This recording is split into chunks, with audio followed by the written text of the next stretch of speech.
Who's welcome at the table with you? Who are you willing to be seen eating in public with? When we're in junior high school, all of our popularity depends on who the people we're seen with.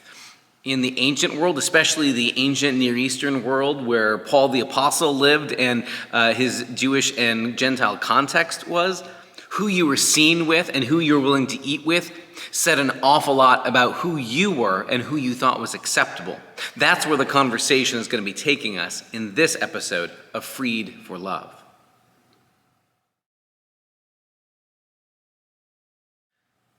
So we've been beginning to delve into Paul's letter to the Galatians, and we've seen so far in our first couple of sessions, the central question Paul seems to be addressing is how God can welcome in outsiders, non-Jewish people, Gentiles is the word, to welcome in Gentiles into the Christian community as Gentiles without stopping being Gentile, without converting to Judaism, without being circumcised or keeping the food laws or things like that.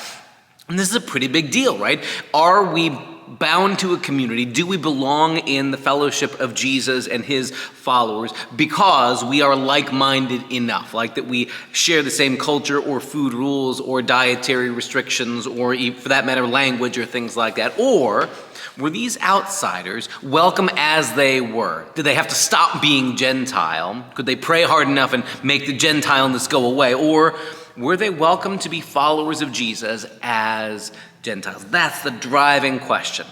And we saw after Paul gets to the past the initial sort of shock of I can't believe that you guys have abandoned what I taught you, he starts telling his own story. We saw at the end of chapter 1. And at the end of chapter 1, Paul makes the case that God had welcomed him, Paul, the apostle, even though he was dead set turned away from Jesus, right? Paul tells the story about, I grew up faithfully adhering to the tenets of not just Judaism, but a particularly strict sect in Judaism. I had all the credentials, right? I was obedient to the Torah. I was zealous, and I was even actively trying to destroy the community of Jesus.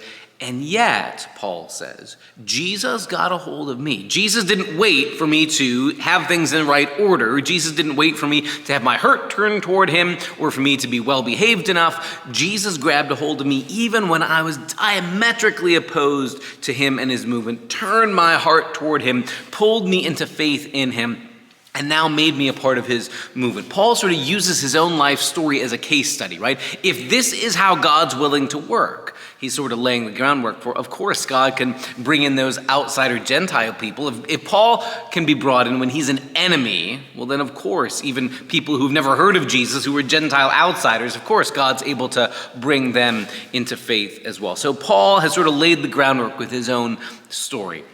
And this is important, that for Paul, before he gets around to saying, look at all these other human Christian leaders who approved to me, look at all these church leaders who said I was okay, he starts by saying it was God who approved to me. It was Jesus who claimed me, right? That's not really pulling rank. It's just sort of saying my belonging isn't because a committee of other people said I was quote unquote good enough.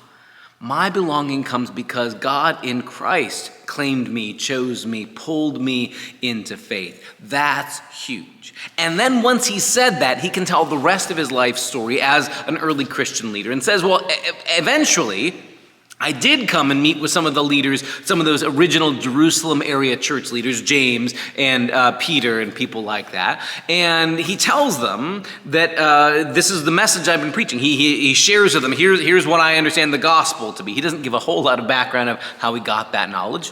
We'll stick a pin in that.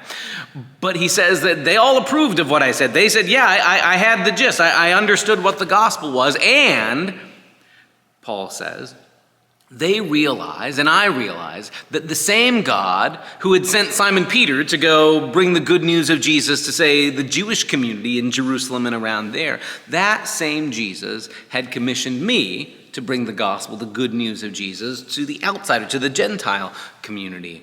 And then Paul adds two interesting details. He said, I had my companion Titus with me, and Titus is Gentile, and they didn't make him get circumcised. So, he's saying, the early church in Jerusalem, those leaders were okay with the idea that outsider Gentiles could become Christian without first basically converting to Judaism, without sort of becoming like the in-group. And then he also adds, the one thing they really wanted me to do was to remember the poor, the one thing I was very eager to do. I love this, that Paul, who is insistent throughout this whole letter on there's nothing that you can make me do in order to earn my status before God. He's absolutely clear, right, throughout this whole letter. There's nothing we have to do to earn God's favor or God's love. There's nothing we have to do to earn being justified by grace through faith.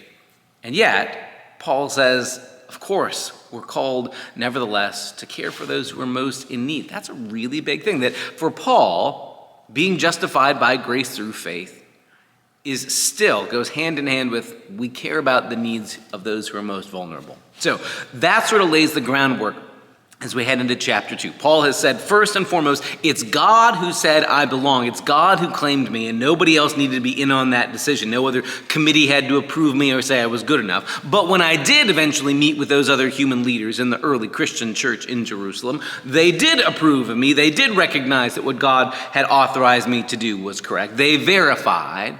And then Paul makes another interesting move. He tells a story and does not cast Simon Peter in a great light. He says, there came a time when I was doing my work among the Gentile outsiders, right? I was bringing Gentiles to come to believe in Jesus, and we were starting these churches that included all those people who had been told before that they weren't good enough, weren't worthy, and we said, no, you belong. Jesus' love is for you. And Simon Peter, comes down, and he used to hang out with all of us. He would eat with us Gentile Christians, and he would associate with us until some people from Jerusalem came for a visit.